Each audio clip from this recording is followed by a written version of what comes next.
Kailangan daw ng emergency admission, emergency dialysis para hindi lumala yung aking kidney. Nirush nila yung mga aking ultrasound, mga laboratory, paulit-ulit para maano nila yung aking kondisyon na that I really have a kidney failure.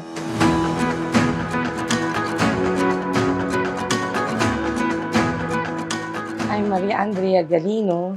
They call me Mean or Mary Ann for short. I'm 56 years old this coming November and a mother of 3 kids. 2 na lang sila dahil namatay yung isa kong anak. I'm presently working now as a tindera in a medical supplies as my daily routine. I discovered na mayroon akong illness nung ma-admit ako ng 2021. Dinala nila ako sa ER. They found out that mataas ang aking blood sugar, ang aking hypertension, and ang aking creatinine. They advised me to admit para maagapan yung aking kidney. Nakaramdam lang ako ng nahirapan akong huminga, parang mabigat yung dibdib ko.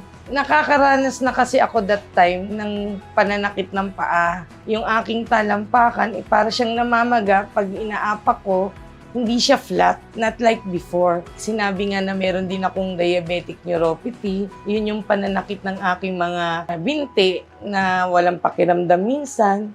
Of course, natakot ako syempre kasi may kidney failure ka. Kung hindi naagapan yun, magiging continuous ang dialysis ko. After kong ma-dialysis at ma-admit, nakaranas talaga ako ng panghihina ng katawan. Pananakit ng mga tuhod, pananakit ng mga balikat na ang kamay ko hindi ko halos maitaas. When my cousin introduced me barley last March 2023, I started to drink it nung first week of April. Then after a few weeks, siguro mga 2 weeks lang, nakaramdam ako ng kaginhawahan sa katawan ko. Para akong lumakas, not like before. Tapos parang unti-unting nawawala yung pananakit ng mga paa ko. Nararamdaman ko na parang magasya na pag inaapak.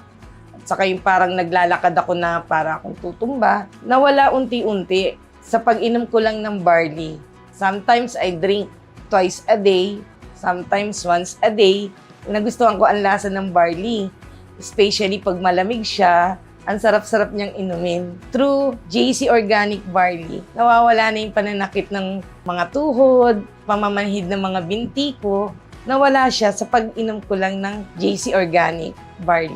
Sa mga kagaya kong diabetic patient, hypertensive patient, at saka CKD patient, I recommend barley. Kasi magaling siya at napatunayan ko sa sarili ko at nai-recommend ko rin siya sa ibang tao na nagbigay feedback sa akin na talagang magaling ang barley dahil sila mismo ay gumaang ang kanilang karamdaman. I highly recommend barley juice. JC Organic Barley, the #1 healthy drink.